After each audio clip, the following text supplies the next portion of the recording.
फूल बिछे हों या काटे हों, राह न अपनी छोड़ो तुम। चाहे जो विपदाएं आए, मुख को जरा न मोड़ो तुम।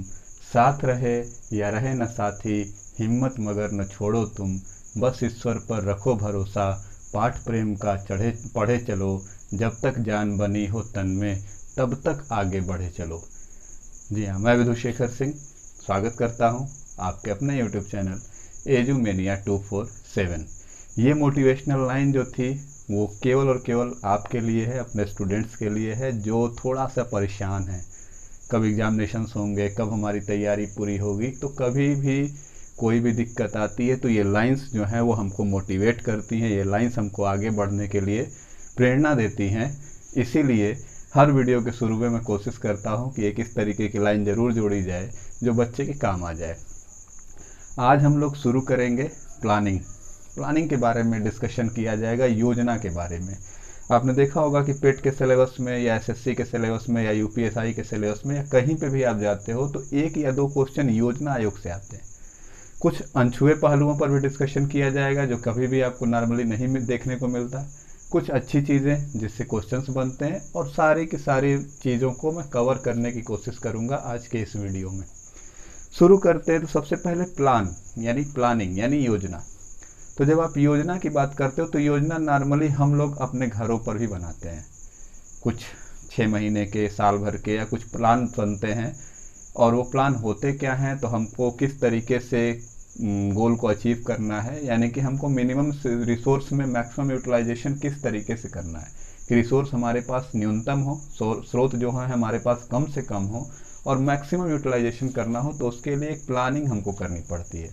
सेम इसी तरीके से हमारे यहाँ पर भी प्लानिंग की चर्चा हुई कि जब देश की आज़ादी हुई और उसके पहले भी तो चर्चाएं हुई कि योजनाएं बनेंगी। अब योजनाओं को बनाने के लिए कमीशन भी बनना चाहिए, तो उसको योजना आयोग का नाम दिया गया। इस तरीके से हमारे यहाँ किस तरीके से शुरुआत हुई है, उन्हीं चीज़ों पर बात किया जाए। तो सबसे पहले अगर बात किया जाए कि इस तरीके की चीज़ें निकली कहाँ से, तो एक चर्चा चली थी 1934 में, 1934 में। एक नाम आता है एम विश्वेश्वरैया यानी मोक्षगुंडम विश्वेश्वरैया साहब का। उन्होंने एक किताब लिखी प्लान्ड इकोनॉमी फॉर इंडिया यानी 1934 में एम विश्वेश्वरैया साहब ने एक किताब लिखी प्लान्ड इकोनॉमी फॉर इंडिया। इस किताब में पहली बार डिस्कशन किया गया, इस किताब में पहली बार चर्चा की गई कि किस तरीके से भारत एक योजनाबद्ध तरीके से अपने आर्थिक विकास को अंजाम दे, अपना इकोनॉमिकल ग्रोथ किस तरीके से पैटर्न वाइज कर सके। ये पहली बार लिखने वाले थे एम विश्वेश्वरैया साहब, मोक्षगुंडम विश्वेश्वरैया साहब। आगे जब आप चलोगे तो इसी तरीके की एक और घटना हुई 1938 में यानी 1938 में। एक नाम दिया जाता है उसको और बोला जाता है कांग्रेस प्लान यानी कांग्रेस योजना। कांग्रेस प्लान था क्या, तो हमारे यहाँ पर एक आयोजना समिति बनी पंडित जवाहरलाल नेहरू जी की अध्यक्षता में, और उन्होंने कहा कि देश को मजबूत आर्थिक विकास देने के लिए योजनाओं का निर्माण होना चाहिए। हालांकि एग्जीक्यूट नहीं हो पाया, ये केवल और केवल बन करके रह गया। एक आयोजन जो योजना आयोग बना वो केवल और केवल बन करके रह गया इंडियन नेशनल कांग्रेस के लिए। तो केवल इंडियन नेशनल कांग्रेस के अंदर ही ये काम करता रह गया। इसी वजह से इसको हम लोग बस इतना याद रखते हैं कि 1938 कांग्रेस प्लान किसकी देन थी, तो पंडित जवाहरलाल नेहरू जी की देन थी। ये चर्चा होती है। देन उसके बाद आप आते हो 1941 में, 1941 में पहली घटना हुई 1934 में। एम विश्वेश्वरैया साहब ने एक प्लान लिखा, या कह दो कि एक बुक लिखा, प्लान्ड इकोनॉमी फॉर इंडिया। कभी कभी बुक और राइटर के लिए क्वेश्चन पूछ दिए जाते हैं कि planned economy for India is a book written by which author, तो आपको याद रखना होगा एम विश्वेश्वरैया। दूसरा नाम आता है कि कांग्रेस प्लान किसकी अध्यक्षता में बना था, तो आप याद रखेंगे कि पंडित जवाहरलाल नेहरू ने 1938 में कांग्रेस प्लान का नाम दिया था। 1941 की जब चर्चा होती है तो एक नाम आता है रामास्वामी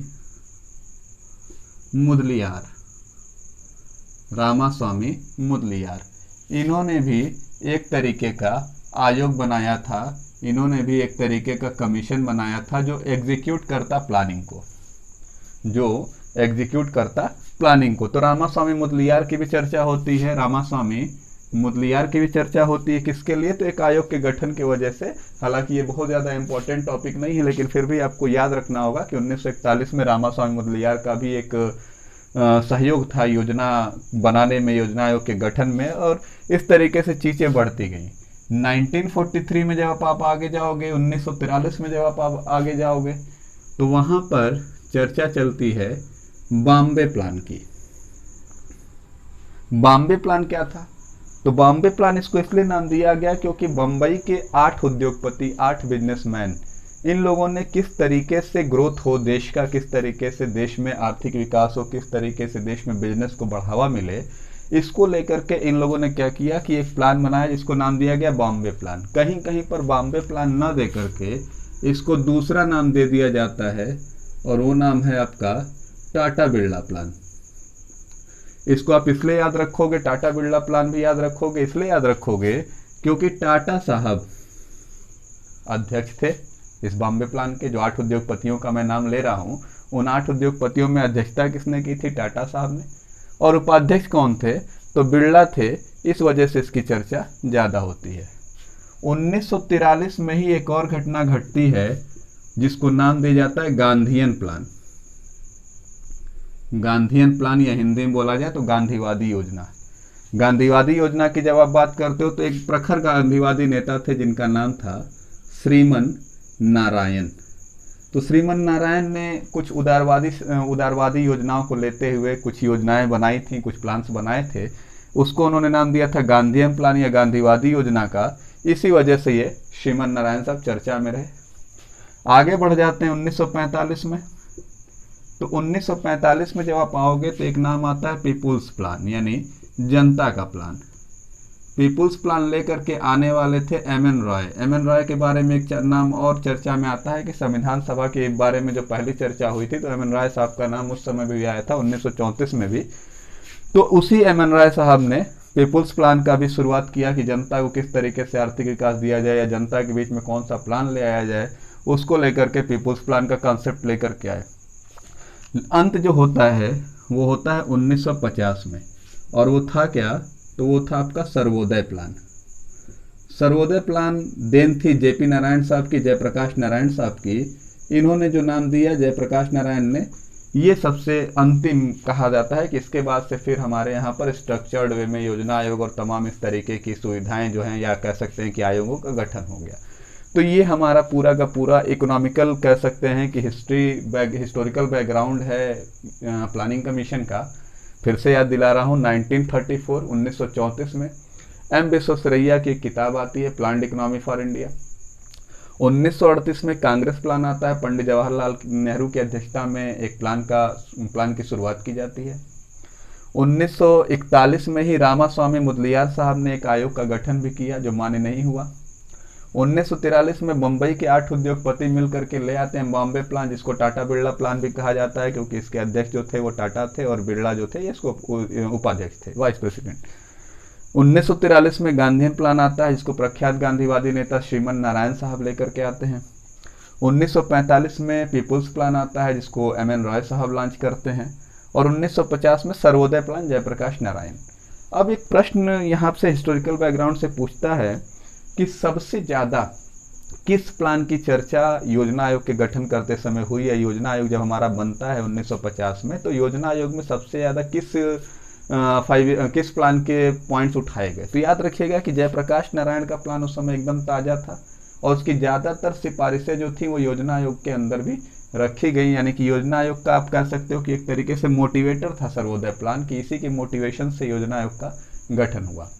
अब आते हैं कि प्लानिंग्स के बारे में, कि प्लानिंग का एम क्या होता है या योजनाएं बनाते क्यों हैं। तो आप दिमाग में रखिएगा, तो सबसे पहला कारण होता है आर्थिक विकास को बढ़ावा देना, कि किस तरीके से इकोनॉमिकल ग्रोथ ज़्यादा से ज़्यादा होने को तो ऐसे भी होगी, कुछ ना कुछ सरकारें कर ही रही हैं, लेकिन अगर प्री प्लान्ड वे में अगर करती हैं, यानी कि तरीके से अगर करती हैं, तो आर्थिक विकास में वृद्धि ज़्यादा पाई जाएगी। तो एक सबसे बड़ा कारण ये होता है। दूसरा जो शब्द नाम आता है कि एम क्या है प्लान्स का, तो आप दिमाग में रखिएगा कि दूसरा जो सबसे बड़ा नाम है वो है आपका सोशल जस्टिस, सामाजिक न्याय। यानी किसी भी योजना को अगर केंद्र से चलाया जाए और प्लान वे में अगर लेकर के चला जाएगा, तो सामाजिक न्याय मिलेगा, यानी कि वो योजना जिसके लिए बनी है उसके यहाँ तक पहुँचेगी। तीसरी चीज़ जो सबसे ज़्यादा इम्पॉर्टेंट है वो है रोजगार, कि अगर योजना को अगर सही तरीके से आप लॉन्च करते हो तो एम्प्लॉयमेंट जनरेशन भी अच्छा होगा, रोजगार की प्राप्ति भी होगी। और सरकारों का हमेशा से टारगेट रहा है पूर्ण रोजगार की प्राप्ति, कि किस तरीके से टोटल एम्प्लॉयमेंट लेकर के आया जाए, मैक्सिमम एम्प्लॉयमेंट लेकर के आया जाए, ये भी बहुत बड़ा कारण है। तीसरा कारण या चौथा उद्देश्य अगर हम बात करें तो गरीबी दूर करना, यानी गरीबी उन्मूलन, ये भी योजनाओं का उद्देश्य हमेशा से रहा है कि किस तरीके से पॉवर्टी को मिनिमम किया जाए, गरीबी को मिनिमम किया जाए, रोटी कपड़ा और मकान प्राथमिक आवश्यकताओं की पूर्ति की जाए जनता की।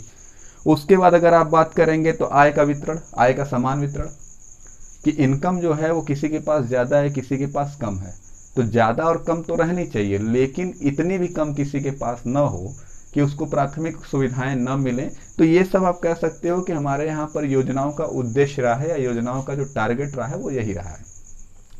योजनाएं कई प्रकार की हो भी सकती हैं, जैसे अगर हम नॉर्मली अगर हम एक डिवीजन करें तो एक डिवीजन होता है योजनाओं का, मैं बना देता हूँ यहाँ पर। जिन लोगों को भी चीज़ें समझ में नहीं आएंगी वो ज़रूर कमेंट बॉक्स में आकर के कमेंट कर देंगे कि ये चीज़ नहीं समझ में आई, या कोई पॉइंट अगर छूटा रह गया है या कोई पॉइंट आपको नहीं समझ में आ रहा है तो आप बिल्कुल स्वतंत्र हैं। और जो लोग को दिक्कत आती है यूट्यूब पर कमेंट बॉक्स में आने में, वो व्हाट्सअप पे भी जुड़ चुके हैं। हमने पहले ही कह दिया था कि पेट के बैच में मैक्सिमम लोग जो है व्हाट्सअप पे जुड़ जाएँ। अब अगर टाइप्स पे आया जाए, ये टाइप्स मैं बता रहा हूँ प्लान का, कि योजनाओं का प्रकार, कि सामान्य रूप से योजनाएं किस तरीके से जोड़ी जाती हैं। तो एक नाम आता है आपका साम्यवादी योजना, और इसी का दूसरा अपोजिट है जिसको हम लोग कह सकते हैं प्रजातांत्रिक। एक प्रकार तो ये हो गया साम्यवादी योजना या प्रजातांत्रिक योजना। दूसरा नाम दिया जाए तो दूसरा नाम आता है केंद्रीयकृत, इसी का दूसरा रूप कह सकते हैं विकेंद्रीकृत। तीसरा अगर कहा जाए तो समय के हिसाब से आप कह सकते हो लॉन्ग ड्यूरेशन की, यानी कि दीर्घकालीन या चक्रीय। ये तो हो गया आपके प्रकार। अब सबको मैं समझा देता हूँ, एक एक चीज़ को मैं लेकर के चलता हूँ कि साम्यवादी और प्रजातांत्रिक में क्या डिफरेंस है। तो साम्यवादी योजना अगर कोई देश लागू करता है तो आप कहते हो कि पूरी की पूरी व्यवस्था जो है वो सरकार अपने कंट्रोल में रखती है। सरकार जो है वो पूरे के पूरे अपने कंट्रोल में रखती है, यानी कि निजी क्षेत्रों को बढ़ावा नहीं देती, बाजार में सरकार अपना प्रभुत्व बनाए रखती है। इस तरीके की जो योजनाएं होती है साम्यवादी। और साम्यवादी का जस्ट अपोजिट है प्रजातांत्रिक, जिसमें जनता को ज़्यादा से ज़्यादा एम्पावर करने की बात होती है। सेंट्रल गवर्नमेंट खुद को एम्पावर ना करके, स्टेट गवर्नमेंट खुद को एम्पावर ना करके, जनता के हित में या जनता को ज़्यादा से ज़्यादा एम्पावर करने की कोशिश करती है, तो वो होती है आपकी प्रजातांत्रिक। अब इससे आप कह सकते हो, जैसे कभी कभी होता है क्या है कि पूछ दिया जाता है कि ये 5 ईयर प्लान जो है वो साम्यवादी था कि प्रजातांत्रिक था, तो आप देखोगे कि उस 5 ईयर प्लान में क्या क्या घटनाएं हुई, किस किस तरीके की चीज़ें बनी बिगड़ी हैं, उनके हिसाब से आप उसका रिजल्ट दे देते हो। दूसरा नाम देता है केंद्रीकृत और विकेंद्रीकृत, यानी सेंट्रलाइज और डिसेंट्रलाइज। तो जब सेंट्रलाइज मतलब total power undertaken by central government, यानी कि पूरी की पूरी सत्ता जो है, पूरी की पूरा जो निर्णय क्षमता जो है वो केंद्र सरकार के हाथ में है, यानी कि पूरा का पूरा पावर वो अपने हाथ में ले रखी है, तो ये केंद्रीकृत योजनाएं। और विकेंद्रीकृत यानी कि हर सबको थोड़ा थोड़ा मौका दे दो। क्यों? क्योंकि आर्थिक विषमताएं हैं, सबकी क्षेत्रीय विषमताएं हैं। अब जैसे आप देखोगे कि केरल और बिहार में ज़्यादा बाढ़ आती है, उनको अपना एक अलग प्लान बनाने का अधिकार होना चाहिए। केंद्र सरकार की ओर से सामान्य सबके लिए एक नियम लागू कर दिया गया, लेकिन कुछ राज्यों को अपना विशेष अधिकार दे दिया गया, तो वो विकेंद्रीकृत हो गया। तो सेंट्रलाइज और डिसेंट्रलाइज का मतलब ये हुआ कि अगर केंद्र सरकार के हाथ में पूरे तरीके से योजनाओं को लागू करने की क्षमता होगी तो वो केंद्रीकृत होगी, और अगर राज्यों को भी उनका अधिकार दे दिया जाएगा, राज्य भी अपनी तरफ से अपन कुछ उसके अंदर ऐड कर सकते हैं, तो डिसेंट्रलाइज। आगे चलते हैं दीर्घकालीन और चक्रीय। दीर्घकालीन यानी पर्सपेक्टिव और चक्रीय यानी कि रोलिंग। तो दीर्घकालीन की जब आप बात करते हो तो टाइम ड्यूरेशन के हिसाब से इसको बांटा गया। दीर्घकालीन भी हो सकता है, अल्पकालीन भी हो सकता है, सबसे छोटी चीज होती है चक्रीय योजना होती है। दीर्घकालीन यानी जहाँ पर एक विजन हम लेकर के चल रहे हैं, जैसे वर्तमान में जो लागू हुआ है वो विजन लेकर के चल रहे हैं 15 साल का, 20 साल का, तो अगर एक दृष्टि लेकर के लंबा टारगेट लेकर के चल रहे हैं तो दीर्घकालीन। अल्पकालीन 5 साल या 7 साल की जो पंचवर्षीय योजनाएं हैं वो नॉर्मली हम लोग मध्यमकालीन या अल्पकालीन लेकर के चलते हैं। और सबसे छोटी जो स्थिति बनती है वो होती है रोलिंग प्लान की, चक्रीय योजना की। चक्रीय योजना का मतलब कि हम एक एक साल उसको रोल करते हुए चल रहे हैं, एक एक साल हम इंक्रीज करते हुए चल रहे हैं, यानी कि वो पंचवर्षीय योजनाओं में काउंट नहीं होगी, लेकिन उस दौरान भी योजनाएं हमारी चलती रहेंगी, भले उनको 5 साल का टारगेट न दिया गया हो। समझ में आ गया होगा योजनाओं के प्रकार। अब चलते हैं कि हमारे यहाँ का स्ट्रक्चर कैसा था। तो स्ट्रक्चर बड़ा शानदार हमारे यहाँ पर बनाया गया। हमारे यहाँ पर आपको बता दिया कि सर्वोदय प्लान जो बना था, सर्वोदय प्लान के बाद जब देश आज़ाद हुआ, संविधान लागू होने की चर्चा हुई या तमाम इस तरीके की चर्चाएं हुई, तो कहा कि योजनाओं को बनाने के लिए एक विशेष कमेटी बनेगी। उस विशेष कमेटी को हमने रख दिया सबसे ऊपर और उसको नाम दिया गया प्लानिंग कमीशन, या जिसको हम हिंदी में कह सकते हैं योजना आयोग। योजना आयोग के बारे में अगर हम चर्चा करें कि योजना आयोग क्या था, तो सबसे पहले तो ये चीज़ दिमाग में रख लीजिएगा कि योजना आयोग एक नॉन कॉन्स्टिट्यूशनल बॉडी थी, यानी कि संविधान में इसका कहीं पे भी कोई चर्चा नहीं होगी। बना कब, अगर इसकी चर्चा किया तो ये बना है आपका 15 मार्च 1950 को, यानी 15 मार्च 1950। ये चीज़ पहले दिमाग में रख लीजिए कि योजना आयोग गैर संवैधानिक निकाय था, यानी कॉन्स्टिट्यूशन में उसकी कोई चर्चा नहीं। दूसरा, इसका गठन होने का टाइम क्या था, तो गठन होने का टाइम था 15 मार्च 1950। अब इसके स्ट्रक्चर के बारे में डिस्कशन किया जाए तो सबसे पहले कहा गया कि योजना आयोग का एक चेयरमैन होगा, योजना आयोग का एक चेयरमैन होगा, एक अध्यक्ष होगा। योजना आयोग का एक अध्यक्ष होगा। और पदेन अध्यक्ष कौन होगा, तो कहा गया कि इसका पदेन अध्यक्ष हमेशा प्रधानमंत्री होगा, यानी कि जो प्रधानमंत्री होगा वही योजना आयोग का अध्यक्ष होगा। दूसरा कहा गया कि चेयरमैन को सपोर्ट करने के लिए एक वाइस चेयरमैन होगा। और वाइस चेयरमैन कौन होगा, तो वही होगा जिसको प्रधानमंत्री चाहेगा। कहीं पे भी संविधान की चर्चा नहीं कि इतने साल का कार्यकाल होगा, इतने दिन के लिए होगा, ये उसकी योग्यता होगी, कुछ भी इस तरीके का नहीं लिखा गया। सीधे कहा गया कि एक चेयरमैन होगा, यानी कि एक अध्यक्ष होगा योजना आयोग का, और वह अध्यक्ष प्रधानमंत्री होगा। प्रधानमंत्री को यह अधिकार होगा कि वो अपना एक वाइस प्रेसिडेंट चुने, वाइस प्रेसिडेंट चुने, उपाध्यक्ष चुने। दूसरा कहा गया कि इसके कुछ सदस्य भी होंगे, मेंबर्स भी होंगे, और मेंबर्स में 2 कैटेगरी रखी गई। एक मेंबर होगा आपका फुल टाइम और एक मेंबर होगा आपका पार्ट टाइम। फुल टाइम और पार्ट टाइम का मतलब है कि एक पूर्णकालिक सदस्य होगा, और पार्ट टाइम का मतलब कि एक अंशकालिक सदस्य होगा या कम समय के लिए होगा। कितनी संख्या, तो फुल टाइम की संख्या भी 3 रखी गई और पार्ट टाइम की संख्या भी 3 रखी गई। ये तो मेंबर्स की बात हो गई। फिर से बता रहा हूँ, अध्यक्ष कौन होगा, तो प्रधानमंत्री स्वयं होगा।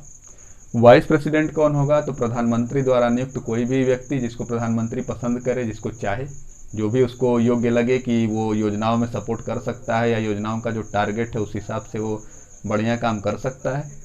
मेंबर्स की बात किया जाए तो मेंबर्स में 6 सदस्यों की चर्चा हुई। 3 पूर्णकालिक सदस्य होंगे और 3 जो हैं वो अल्पकालिक सदस्य होंगे या अंशकालिक सदस्य होंगे। इस तरीके से चर्चा हुई। आगे जब चलेंगे तो कुछ लोगों को इसके अंदर मैंडेटरी कर दिया गया कि इन लोगों की आवश्यकता जरूर होगी। जैसे एक आपका फाइनेंशियल मिनिस्टर या फाइनेंस मिनिस्टर, कौन, तो वित्त मंत्री, यानी वित्त मंत्री जो था वो योजना आयोग का हमेशा सदस्य होता था। उसके बाद जब आप आगे बढ़ोगे तो दूसरा नाम आया फॉरेन मिनिस्टर का, यानी कि विदेश मंत्री का, कि विदेश मंत्री को भी बहुत आवश्यकता है योजनाओं में सपोर्ट करने के लिए, विदेशों से संबंध या तमाम इस तरीके की चीज़ों के लिए उसके सहयोग की आवश्यकता होगी, तो वो भी उस तरीके का एक पदेन सदस्य है। और तीसरा नाम आता है डिसइन्वेस्टमेंट मिनिस्टर, यानी विनिवेश मंत्री। विनिवेश मंत्री वो होगा जो बताएगा कि कहाँ पे हमको पैसा लगाना है, कहाँ से हमको पैसा निकालना है। तो ये पूरा का पूरा स्ट्रक्चर आपका हो गया प्लानिंग कमीशन। मतलब एक चेयरमैन, एक वाइस चेयरमैन, 6 सदस्य जिसमें से 3 फुल टाइम, 3 पार्ट टाइम, एक फाइनेंस मिनिस्टर, एक फॉरेन मिनिस्टर, एक डिसइन्वेस्टमेंट मिनिस्टर। तो ये तो पूरा का पूरा स्ट्रक्चर हो गया किसका, प्लानिंग कमीशन का। पूछा भी जाता है कि पहला चेयरमैन कौन था, तो जो पहला प्रधानमंत्री होगा।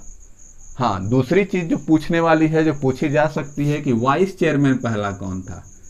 तो वाइस चेयरमैन अगर आपसे कभी पहला पूछा जाएगा तो आपके दिमाग में हमेशा चलना चाहिए गुलजारी लाल नंदा। गुलजारी लाल नंदा ये पहले वाइस चेयरमैन थे, यानी कि योजना आयोग का प्रथम उपाध्यक्ष अगर आपसे पूछा जाएगा तो आप बताओगे गुलजारी लाल नंदा को। पहला अगर अध्यक्ष पूछा जाएगा तो प्रधानमंत्री ही प्रदेन होता है, तो जो पहला प्रधानमंत्री होगा वो पहला अध्यक्ष होगा, जो दूसरा प्रधानमंत्री हो दूसरा अध्यक्ष, तो इस तरीके से आपका चलेगा। तो ये तो हो गई प्लानिंग कमीशन। अब प्लानिंग कमीशन इसी तरीके से काम करती रही तो आप सीधा सा मतलब समझो कि वो एक तरीके से, जो अभी मैंने एक एग्जाम्पल दिया सेंट्रलाइज प्लान का, कि एक केंद्रीकरण हो गया, राज्यों को अपना कोई अधिकार नहीं। तो किस तरीके से राज्यों को अधिकार दिया जाए, तो एक साहब थे आरसी नियोगी।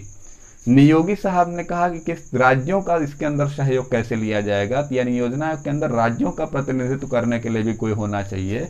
तो उसके लिए इसके नीचे एक और कमीशन बनाई गई जिसको नाम दिया गया national development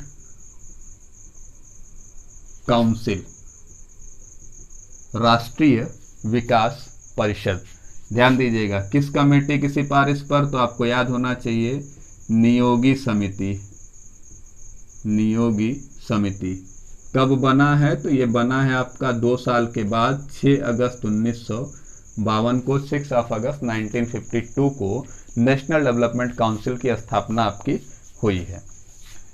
national development council के बारे में एक चीज और दिमाग में रखिएगा कि लीगल यानी एक कानूनी निकाय होगा। योजना आयोग के बारे में मैंने सीधा कह दिया कि योजना आयोग एक नॉन कॉन्स्टिट्यूशनल है, लेकिन नेशनल डेवलपमेंट काउंसिल को आप दिमाग में रखिएगा कि नेशनल डेवलपमेंट काउंसिल यानी कि राष्ट्रीय विकास परिषद जो है, राष्ट्रीय विकास परिषद एक लीगल यानी कानूनी निकाय है। एक प्रश्न यहाँ पूछा गया है, कई बार पूछा गया है कि किसके अप्रूवल के बिना योजना आयोग कोई प्लान नहीं ला सकता।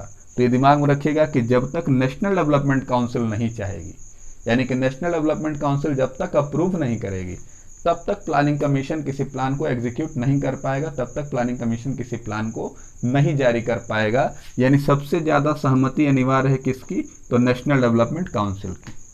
चला जाए इसके बारे में भी थोड़ी डिस्कशन किया जाए। तो इसके बारे में अगर बात किया जाए तो इसमें भी एक नाम आया चेयरमैन का, कि नेशनल डेवलपमेंट काउंसिल का एक चेयरमैन होगा, और वो चेयरमैन कौन होगा, तो पीएम खुद होगा। यानी कि जो प्लानिंग कमीशन का अध्यक्ष होगा वही आपका नेशनल डेवलपमेंट काउंसिल या एनडीसी का भी आपका चेयरमैन होगा। दूसरा कहा कि इसके अंदर और कौन लोग होंगे, तो इसके अंदर दूसरा जो नाम आता है वो नाम आता है कैबिनेट मिनिस्टर्स का, यानी कि केंद्रीय मंत्रिमंडल में जितने भी सदस्य होंगे, यानी जितने भी केंद्रीय मंत्री होंगे वो सारे के सारे केंद्रीय मंत्री इसके भी सदस्य होंगे, यानी कैबिनेट मिनिस्टर के अंदर ये कैबिनेट मिनिस्टर होंगे। तीसरा कहा गया कि सीएम ऑफ ऑल स्टेट्स, यानी जितने भी राज्य हैं उन सभी राज्यों के मुख्यमंत्री, वो भी हमने क्या कहा कि राज्यों के प्रतिनिधित्व की चर्चा की थी नियोगी कमेटी ने, और इसी वजह से कहा गया कि सीएम ऑफ ऑल स्टेट्स, तो ये तो राज्यों की बात हो गई। लेकिन अगर ऐसी कंडीशन आती है कि कोई केंद्र शासित प्रदेश है तो उसका भी प्रतिनिधित्व लेना है, तो उसके तरफ से एडमिनिस्ट्रेटर लिया जाता है, प्रशासक लिया जाता है, प्रशासक भी इसका सदस्य होगा। तो CM of all states, administrator, और ये भी ध्यान देना है कि जितने सदस्य यहाँ पर थे, यानी प्लानिंग कमीशन के जितने भी सदस्य थे, यानी आप सीधे कह सकते हो कि all members of planning commission, यानी योजना आयोग के जितने भी अध्यक्ष थे वो सारे, योजना आयोग के जितने भी सदस्य थे वो सारे सदस्य भी आपके नेशनल डेवलपमेंट काउंसिल के मेंबर, यानी ये कॉमन मेंबर होंगे। फिर से याद दिला रहा हूँ, नियोगी समिति की सिफारिश पे नेशनल डेवलपमेंट काउंसिल बनती है कब, 6 अगस्त 1952 को। लीगल बॉडी है, कानूनी निकाय है, इसके अप्रूवल के बिना प्लानिंग कमीशन किसी भी प्लान को एग्जीक्यूट नहीं कर पाएगा। चेयरमैन इसका भी वही होगा जो प्लानिंग कमीशन का, यानी कि प्रधानमंत्री। कैबिनेट मिनिस्टर्स, यानी जितने भी केंद्रीय मंत्रिमंडल के नेता होंगे, केंद्रीय मंत्रिमंडल के जितने मंत्री होंगे वो सारे इसके अंदर होंगे। CM of all states and administrator of all, तो जितने भी होंगे मुख्यमंत्री या जितने भी होंगे प्रशासक, ये सारे हो जाएंगे। और उसके अलावा all members of planning commission, यानी कि प्लानिंग कमीशन के जितने भी सदस्य थे वो भी इसके अंदर सदस्य के तौर पर, एनडीसी के तौर पर काम करेंगे। यानी ये दोनों कह सकते हो कि एक दूसरे को सपोर्ट करने वाला निकाय है, बस राज्यों के प्रतिनिधित्व को जोड़ने के लिए नियोगी समिति की सिफारिश पर जोड़ा गया। उसके नीचे जब आप आओगे तो इसी तरीके से एक नाम और आया जिसका नाम था स्टेट प्लानिंग बोर्ड, यानी हर राज्य को अनुमति दिया गया और कहा गया कि आप अपना अपना खुद का एक बोर्ड बनाएंगे जो राज्यों की सुविधाओं के बारे में बताएगा। मतलब क्या है, तो इसमें कौन चेयरमैन होगा, तो इसके चेयरमैन मुख्यमंत्री होंगे। इसमें कौन पार्टिसिपेट करेगा, तो जितने उनके कैबिनेट के मिनिस्टर होंगे वो भी उसके मेंबर होंगे, उनका फाइनेंस मिनिस्टर की भी उसके अंदर होगा। यानी ये तो स्टेट प्लानिंग बोर्ड की बात हो गई। अब राज्यों ने क्या किया, तो राज्यों ने अपने नीचे भी काम किया और एक नाम आया डीएलसी का, यानी कि डिस्ट्रिक्ट लेवल कमेटी, जिला स्तरीय समिति। कौन होगा, तो मुखिया डीएम होगा। डीएम अपनी अध्यक्षता में एक समिति बनाएगा, जिले की आवश्यकताओं को राज्य तक पहुंचाएगा, यानी जिले की आवश्यकताएं पहुंचेंगी राज्य तक। राज्य की आवश्यकताएं सीएम ऑफ ऑल स्टेट्स यहाँ मेंबर हैं एनडीसी के, तो वो यहाँ पर करेंगे और इन्हीं के अप्रूवल पर प्लानिंग कमीशन प्लान ले आएगा। कहने का मतलब है कि ज़्यादातर जिलों की जो मांग है, ज़्यादातर ग्रामीण क्षेत्रों की जो मांग है, वही मांग प्लानिंग कमीशन तक पहुंचे। इस वजह से ही ये हायरार्की बनाई गई। यानी हायरार्की बनाई गई कहाँ तक, कि निचले तबके तक, यानी कि लास्ट बेंचर्स जो हैं, या कह सकते हो कि जो सबसे निचले स्तर के लोग हैं, वहाँ तक की बात हम तक कैसे पहुँचे, उस लिए ये स्ट्रक्चर बनाया गया। डिस्ट्रिक्ट लेवल कमेटी, उसके ऊपर स्टेट प्लानिंग बोर्ड, उसके ऊपर national development council, planning commission, यानी कि आपके जिले के डीएम की बात या जिले के गांव के एक छोटे से व्यक्ति की बात पहुंच रही है कहाँ तक, तो प्रधानमंत्री तक पहुंच रही है और उसी के हिसाब से प्लान को एग्जीक्यूट किया जा रहा है। लेकिन इसमें एक दिक्कत निकल करके आई। वो दिक्कत क्या निकल करके आई, तो ये यही निकल करके आई कि ये एक नॉन कॉन्स्टिट्यूशनल बॉडी थी। नॉन कॉन्स्टिट्यूशनल बॉडी होने की वजह से लोगों ने अपने काम को अच्छे तरीके से ध्यान नहीं दिया।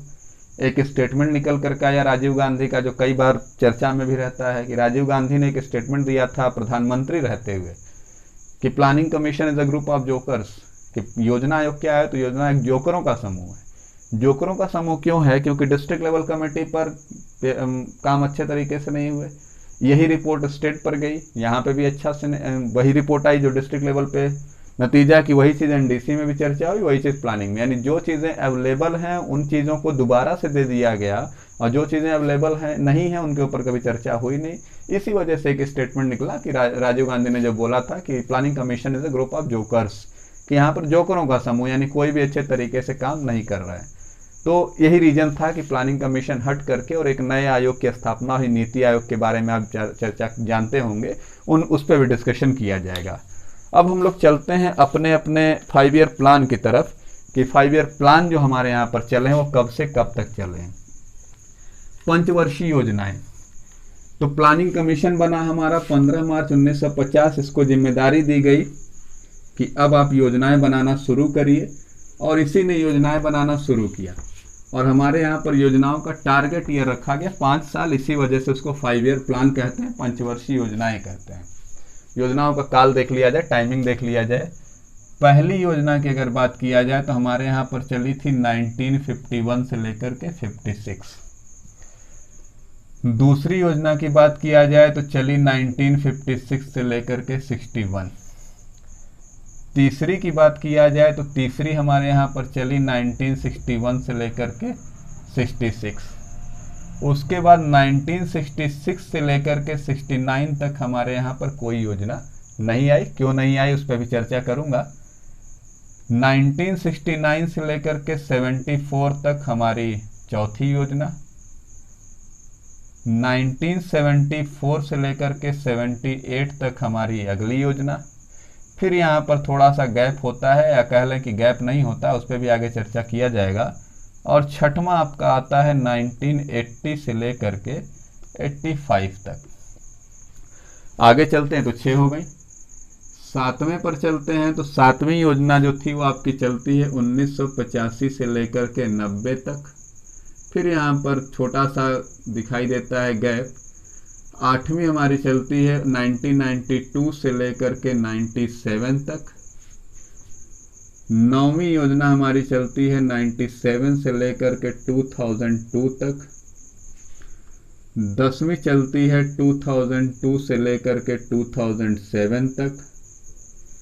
11वीं चलती है 2007 से लेकर के 2012 तक। 12वीं चलती है 2012 से लेकर के 2017 तक, या कह लें कि अभी भी दीर्घकालीन योजना के तौर पर, यही हमारे यहाँ पर रनिंग मोड में है। तो ये हमारे यहाँ की योजनाएं थी। पहला 1951 से 56, दूसरा 56 से 61, तीसरा 61 से 66, चौथी 69 to 74, पाँचवीं 74 to 78, छठवीं 1980 to 85, सातवीं 85 to 90, फिर आठवीं 92 to 97, फिर 97 से 2002, 2002 से 7, 7 से 12, 12 से टिल नाउ। तो ये हमारे यहाँ पर पंचवर्षीय योजनाओं की चर्चा हुई कि पंचवर्षीय योजनाएं हमारे यहाँ पर इस तरीके से रन की। अब आप आओगे तो क्या क्या पूछा जाता है, तो ये दिमाग में रखिएगा कि प्रश्न कहाँ से बनते हैं। तो सबसे पहला प्रश्न यही बनता है कि पंचवर्षीय योजनाओं का टारगेट क्या था, सफल थी असफल थी, मुख्य उद्देश्य क्या था। तो जब आप इसकी बात करते हो 1951 से 56 की, तो हम लोग करते क्या था कि हर पंचवर्षीय योजनाओं का एक जीडीपी का या कह लो कि नेशनल इनकम का एक ग्रोथ रेट लिया जाता था, और वो ग्रोथ रेट अचीव हुआ नहीं अचीव हुआ, ज़्यादा हो गया आगे हो गया, यही सफलता का मानक होता था पंचवर्षीय योजनाओं का। तो अगर आप इस पे बात करेंगे तो पहली पंचवर्षीय योजना हमारा टारगेट था 2.1 का, कि हमारा ग्रोथ रेट कितने परसेंट हो, तो 2.1 हो, और हमने अचीव किया 3.6 यानी 3.6। आप सीधे कह सकते हो कि 3 गुना हम लोगों ने अचीव किया था। पहली पंचवर्षीय योजना में हम लोगों ने टारगेट किसको किया, तो सबसे ज़्यादा जो टारगेट था वो एग्रीकल्चर था, कि हम लोगों ने एग्रीकल्चर को टारगेट किया। दूसरा टारगेट किया कि विभाजन और युद्ध की वजह से जो असंतुलन हुआ है पूरी अर्थव्यवस्था में, वो असंतुलन पूरे तरीके से ख़त्म हो जाए। उसके अलावा हम लोगों ने आत्मनिर्भर भारत बनाने की चर्चा की कि भारत जो है वो सेल्फ डिपेंडेंट किस तरीके से रहेगा खाद्यान्न के मामले में। तो ये सारी चीज़ें इसके अंदर आई, और ये मॉडल जो था वो था आपका हेराल्ड डोमार मॉडल, यानी इसके अंदर जो चर्चा हुई थी वो हेराल्ड और डोमार जो दो इकोनॉमिस्ट थे, उन्हीं की बातों को लागू किया गया था। इस वजह से प्रथम पंचवर्षीय योजनाओं को हम लोग हेराल्ड डोमार मॉडल बेस्ड योजना कहते हैं, 5 ईयर प्लान कहते हैं।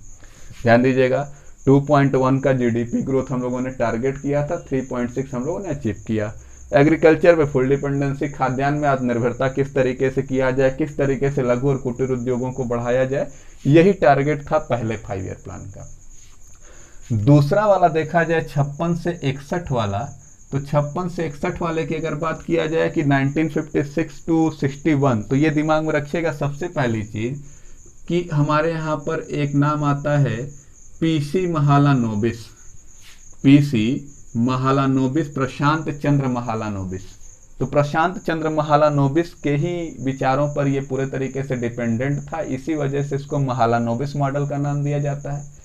इसके अंदर फोकस किया गया इंडस्ट्रियल ग्रोथ को, यानी कि भारी उद्योगों को टारगेट किया गया कि किस तरीके से भारी उद्योग जो हैं वो ज़्यादा से ज़्यादा बढ़ें। रोजगार के अवसर पर चर्चा किया गया कि किस तरीके से एम्प्लॉयमेंट, और ये भी ध्यान दिया गया कि जो इकोनॉमिक डेवलपमेंट हो रहा है, जो आर्थिक विकास हो रहा है, उसका समान वितरण हो, यानी कि क्षेत्रीय विषमता पर भी काम किया गया कि कहीं पर आर्थिक विकास ज़्यादा हो रहा है, कहीं पर कम हो रहा है, ऐसी चीज़ें नहीं होनी चाहिए, ये टारगेट किया गया। और दूसरी चीज़ दिमाग में रखिएगा कि यहाँ पर 4.5 का टारगेट था, यानी हमने टारगेट क्या किया था कि हम 4.5% ग्रोथ करेंगे, यानी कि 4.5, क्योंकि 3.6 हम लोगों ने पिछले प्लान में ग्रोथ मिला था, तो हम लोगों ने टारगेट किया कि 4.5% जो है उसकी जगह पर हम लोग 4.2% ही अचीव कर पाए। ये सेकेंड 5 ईयर प्लान का समरी है एक तरीके से। 61 से 66 ये प्लान थोड़ा सा कह सकते हो कि खराब था, खराब भी नहीं कह सकते हो, ये प्लान कह सकते हो कि पहली चीज़ कि क्यों फेल किया या क्यों इस तरीके से घटनाएं हुई। तो 1961 to 66 का जो आप टाइमिंग देख रहे हो, एक लड़ाई हमारे यहाँ पर 62 में हुई चाइना से, हम हारे थे। दूसरी लड़ाई 65 में हुई पाकिस्तान से, हम जीते थे। और 65 में ही हमारे यहाँ पर एक भयंकर सूखा भी पड़ा। नतीजा क्या हुआ कि हमारा आर्थिक विकास पूरे तरीके से डगमगा गया। ये प्लान जो दिया था वो सुखमय चक्रवर्ती साहब के कहने पर यह प्लान एग्जीक्यूट किया, और उन्होंने कहा क्या कि एग्रीकल्चर को बिना डिस्टर्ब किए हुए, यानी कि एग्रीकल्चरल ग्रोथ जो हो रही है हमारी वो तो काफ़ी अच्छी हो रही है, एग्रीकल्चर को बिना डिस्टर्ब किए हुए हम किस तरीके से आगे बढ़ जाएं, भारी उद्योगों का विकास कर दें, यानी कि एग्रीकल्चर प्लस इंडस्ट्री। पहले वाले में एग्रीकल्चर, दूसरे वाले में इंडस्ट्री।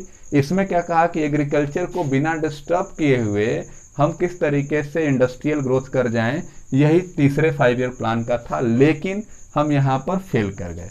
फेल क्यों कर गए? क्योंकि 2 लड़ाइयाँ और सूखा। टारगेट हम लोगों ने इसके अंदर बनाया था 5.6 का, कि ये वाला जो प्लान था ये 5.6 का टारगेट था, लेकिन अचीवमेंट हमको हो पाया केवल 2.7 का। यानी कि हमारी ग्रोथ जो है वो बुरे तरीके से धराशायी हो गई। इसलिए इस प्लान को कहीं कहीं पर फेल भी लिखा जाता है, लेकिन फिर भी हम लोगों ने कुछ ना कुछ अचीव किया था। ये वाली टाइमिंग को हमने 5 ईयर प्लान में नहीं जोड़ा। 66 से लेकर के 69 वाली टाइमिंग को हम लोगों ने इसके अंदर नहीं जोड़ा। कारण क्या है? इसको नाम दे दिया गया प्लानिंग हॉलिडे, यानी योजना अवकाश। योजनाएं हम तभी बनाएंगे जब हमारे घर पर पैसा भरपूर हो, जब हमारे पास उम्मीद हो आने की। लेकिन ये जो समय हम लोगों ने अभी देखा था कि 2 लड़ाइयाँ, एक जीते एक हारे, साथ में सूखा भी पड़ गया, नतीजा कि पैसे की कमी हो गई। आप कह लीजिए कि ये समय हमको किसी तरीके से देश को चलाने वाला था, योजनाओं को बनाने का ये समय नहीं था। नतीजा कि इस टाइमिंग को हम लोगों ने पूरे तरीके से गैप कर दिया। अगली योजना जो बड़ी इंपॉर्टेंट मानी जाती है, इंपॉर्टेंट इसलिए मानी जाती है क्योंकि इसके अंदर अगर आप आओगे तो सबसे पहले जो चर्चा की गई इसके अंदर वो चर्चा की गई नेशनलाइजेशन की, राष्ट्रीयकरण की। यहाँ पर 14 बैंकों का राष्ट्रीयकरण इंदिरा गांधी सरकार ने किया था, इसलिए ये चर्चा में थी। दूसरा, जो कमियां यहाँ पर हुई थी, खाद्यान्न की कमी से सूखा पड़ गया, फिर हम युद्ध में कमजोर हो गए तो परमाणु कार्यक्रमों पर भी काम किया गया। दूसरी चीज, सूखा पड़ गया, इसके वजह से एक नाम आया हरित क्रांति। तो हरित क्रांति भी आप कह सकते हो कि इसी समय की चर्चा थी, यानी ग्रीन रिवॉल्यूशन। तो हरित क्रांति भी इसी समय की चर्चा थी। गरीबी के ऊपर डिस्कशन किया गया, रोजगार उन्मूलन के कार्यक्रम चलाए गए। इस तरीके से तमाम इस तरीके की चर्चा हुई। और अगर इसकी बात किया जाए कि चौथा प्लान जो था वो क्या टारगेट था, तो ये भी बहुत बेहतर तो नहीं चला, क्योंकि इसमें भी हम लोगों ने टारगेट किया था 5.7 का, लेकिन रिसीव किए केवल 2.1। लेकिन देश में बहुत बड़ा परिवर्तन हुआ। यानी कि आप कह सकते हो कि साम्यवादी योजनाएं जो हैं वो एक तरीके से यहाँ पर लागू हुई। सरकार ने अपने हाथ में बहुत सारे नियंत्रण ले लिए, सरकार ने लोगों को रोजगार के ऊपर काम किया, तमाम इस तरीके के यहाँ पर नाम आते हैं। अब आप देख रहे हो कि ये प्लान 74 to 78 ही दिख रहा है। एग्जैक्ट ये होना चाहिए 5 ईयर प्लान के हिसाब से 74 to 79, यानी 74 से लेकर के 79, 79 होना चाहिए।